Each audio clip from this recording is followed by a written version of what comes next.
Good morning and welcome to our September Security Health Plan Academy. We're excited to bring you important topics each month that are relevant to your health, wellness, and healthcare plan, and we hope you find this month's presentation both informative and valuable.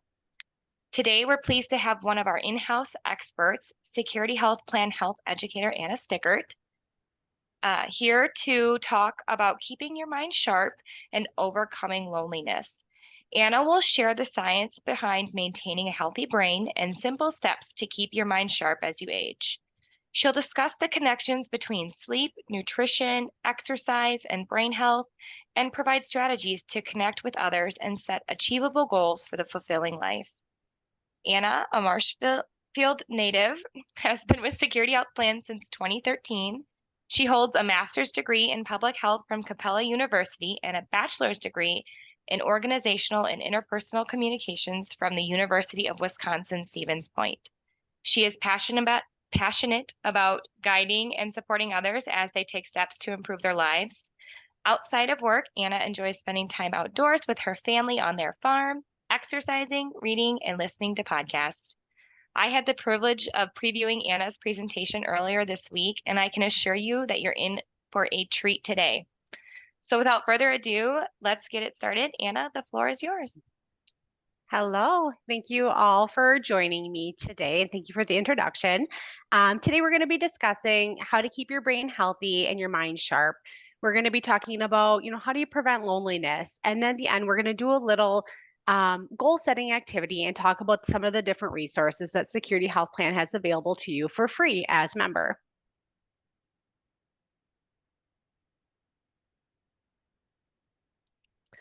So everyone has the occasional moment of forgetfulness. Maybe you've gone to the kitchen and can't remember why, or you can't recall someone's name during a conversation. Memory lapses can occur at any age, and studies show that you can help prevent cognitive decline and reduce the risk of dementia with some basic good health habits. 1 out of 9 healthy adults aged 45 and older, sorry about that, report at least the occasional confusion or memory loss. The aging process looks different for different people. Age, genetics, and family history cannot be changed, but research suggests that addressing the risk factors may help you to prevent or to delay up to 40% of dementia cases. Think of your brain like a house. If you take care of it, you can maintain a house for decades. But if you neglect it, you're more likely to have more problems over time. And the same is true for your brain. So what's a healthy brain? A healthy brain means being able to perform physical and mental tasks, regulate your emotions, maintain your memory, and your cognitive abilities. All of these require having healthy brain structure with good blood flow, brain cells that are intact and communicating efficiently with one another. There's a combination of biological, environmental, and other factors that affect our brain health. But in general, if we give our brain the right care, we're less likely to have significant problems as we age. So, what is the right care? The right care means staying physically and mentally and socially active, eating a healthy diet, getting good sleep, managing your medical and mental health conditions. And that's what we're going to be discussing in greater depth today. So how do you know if your brain is healthy? Should you get tested?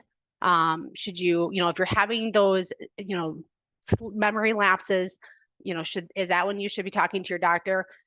First off, we want to say that if you're at all concerned with your memory, talk to your doctor, have that conversation.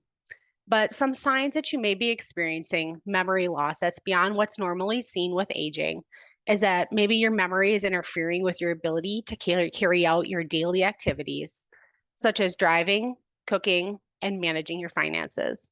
If you're noticing any abrupt changes, if there's any changes that happen after an injury or illness, if you're asking the same questions repeatedly, if you're forgetting or mixing up common words when speaking, taking longer to complete normal daily tasks, such as following a recipe or instructions. If you're misplacing items in inappropriate places, such as putting your keys in the fridge or something like that. Becoming lost while walking or driving in an area that's familiar to you, or any unexplained mood or behavior changes. These are all signs to look out for and to let your doctor know about.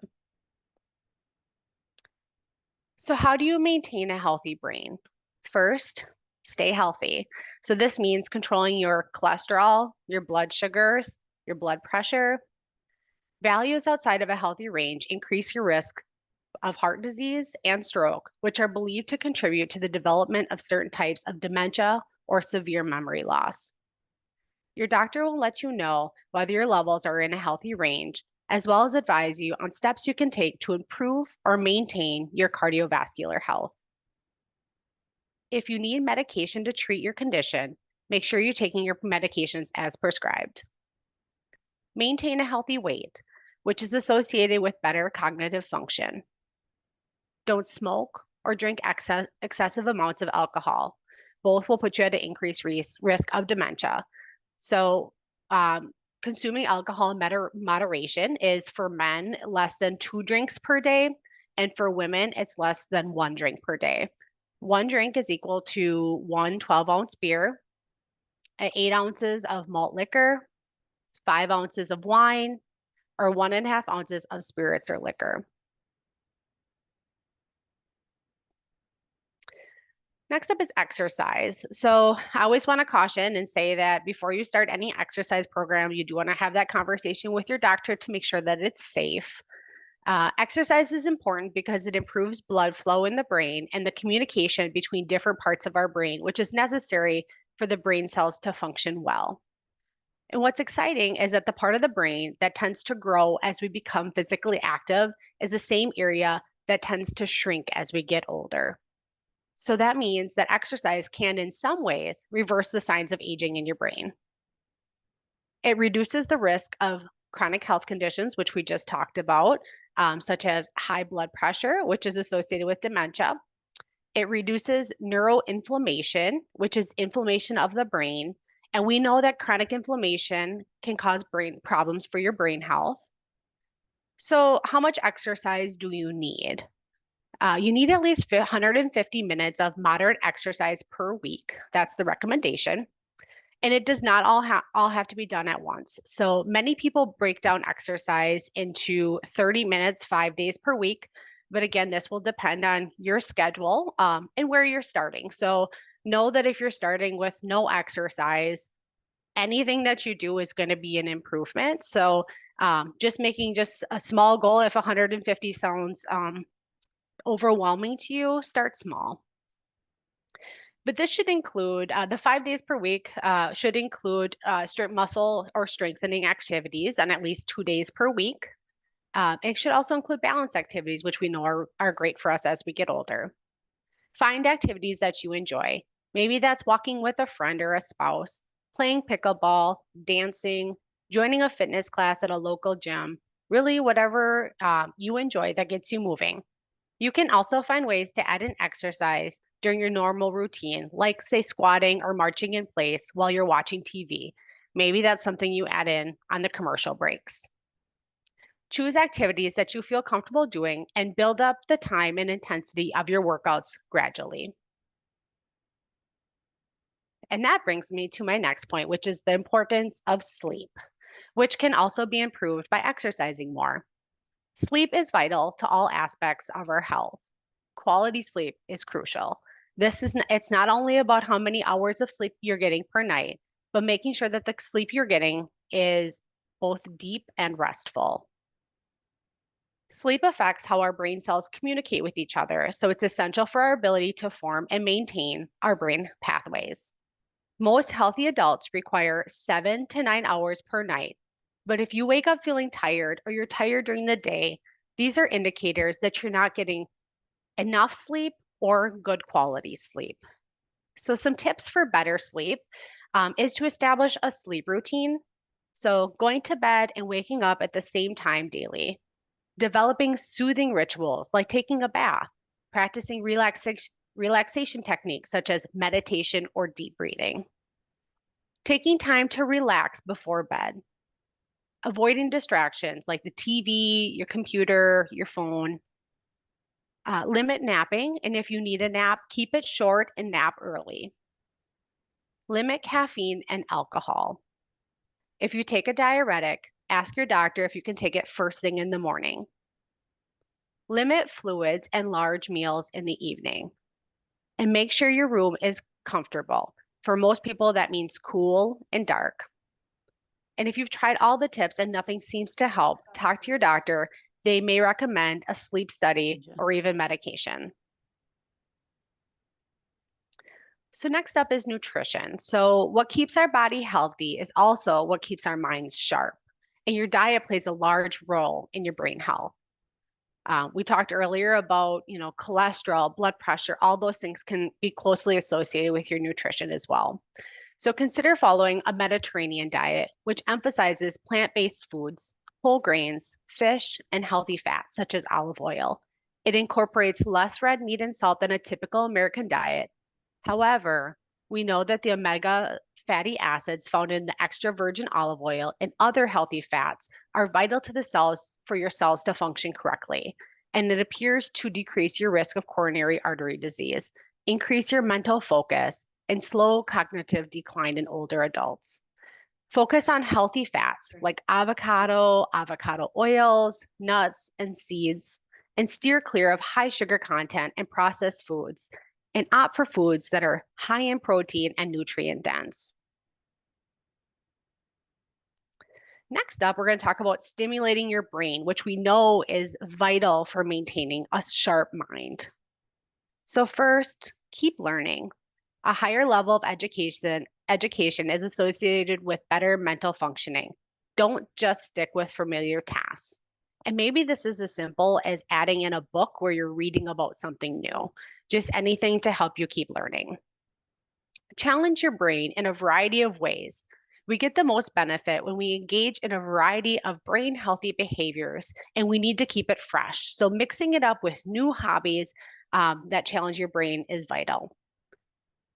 Keep mentally active by getting a stimulating job, pursuing a new hobby, learning a new skill, play brain games, even if it's just, games in general, board games, Sudoku, crosswords. They test your brain and train your memory. And playing games with friends or family members can also be part of an active social life. Volunteering or mentoring, and then just socializing more. So making new friends, or maybe just spending time with the friends that you do already have. Increased social engagement is associated with a lower risk of dementia.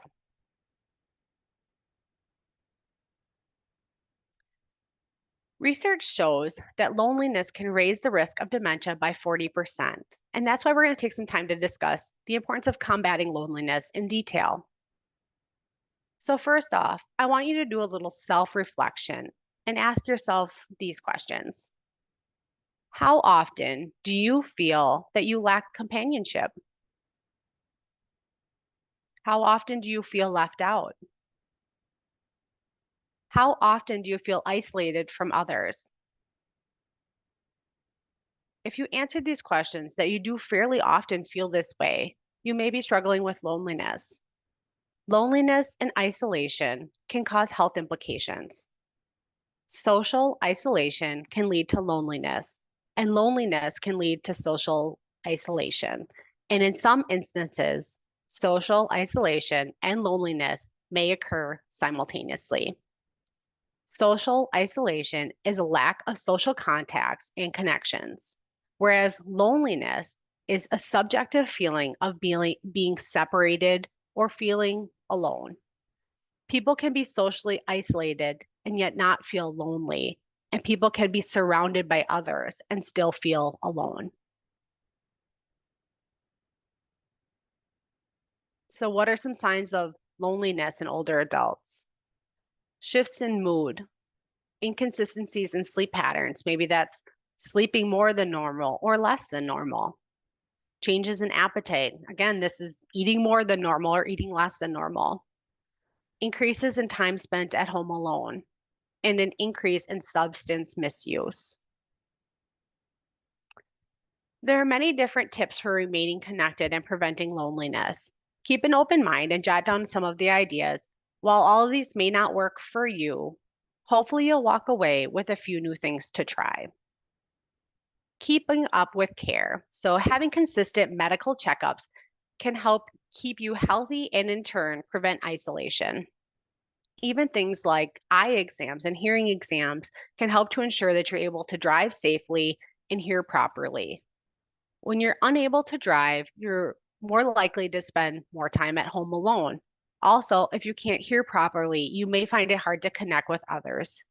Individuals with chronic health conditions are more likely to self isolate,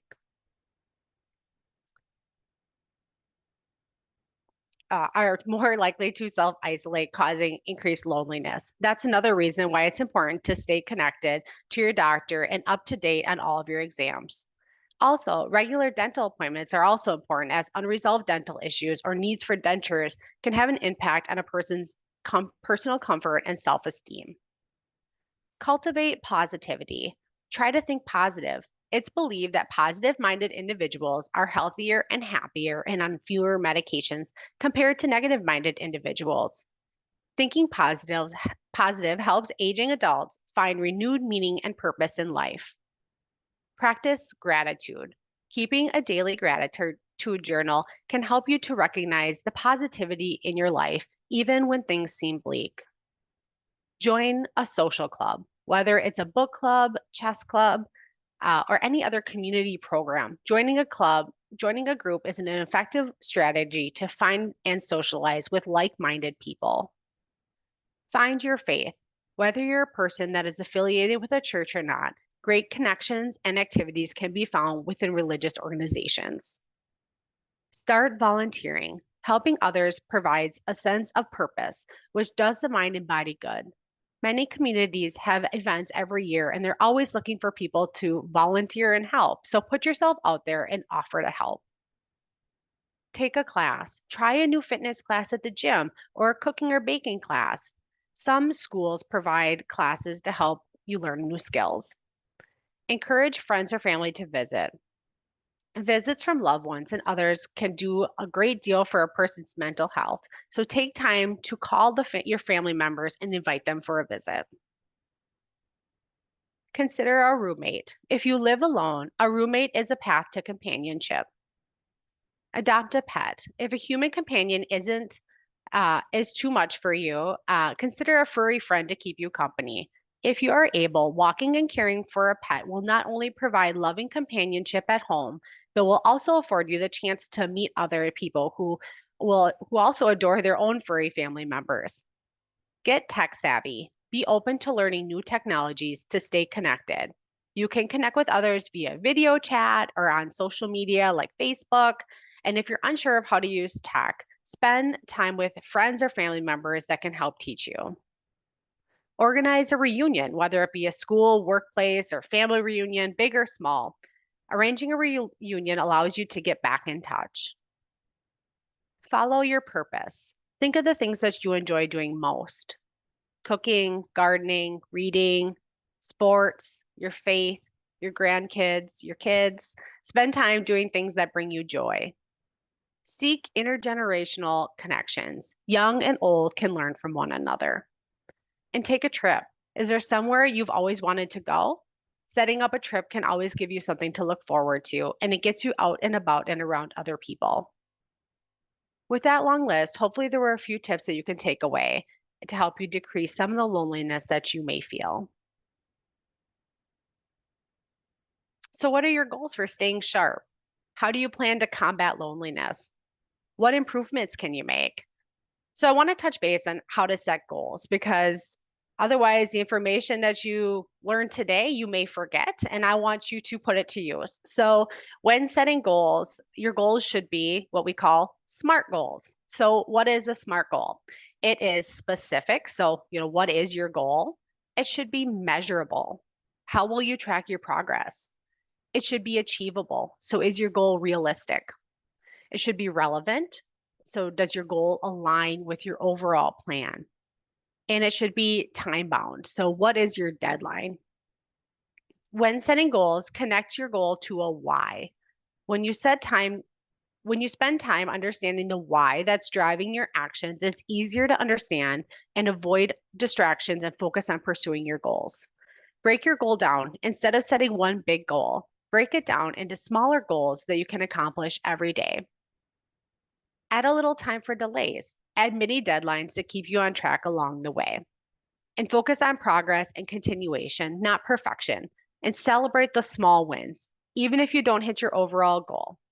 Pursuing your goal isn't just about the destination, but about the journey. What did you learn about yourself while trying to reach your goal?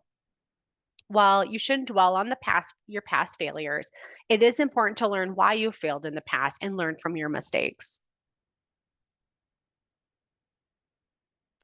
So here are a few examples of how to set SMART goals. So um, first is not what we would call a SMART goal. So I want to lose weight. That's not very specific. You're not giving any deadlines. So you would change that goal to say, I want to lose 10 pounds in the next 3 months.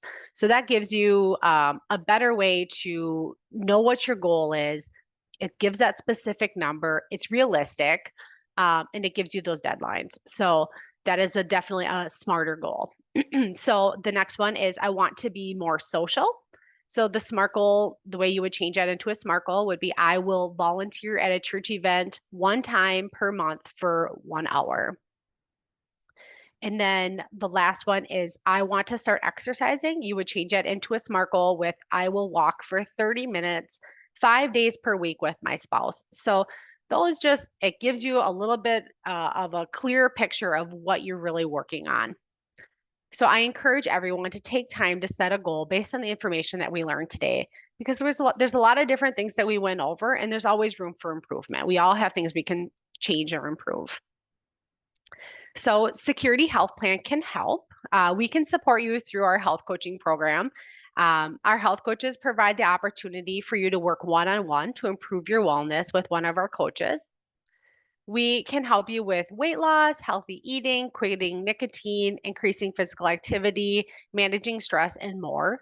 We provide personal support. Health coaching is done telephonically. We are usually connecting every 2 weeks for about 3 months, and calls are typically 15 to 20 minutes long. So we're helping you to set SMART goals, and we provide that accountability, support, and motivation.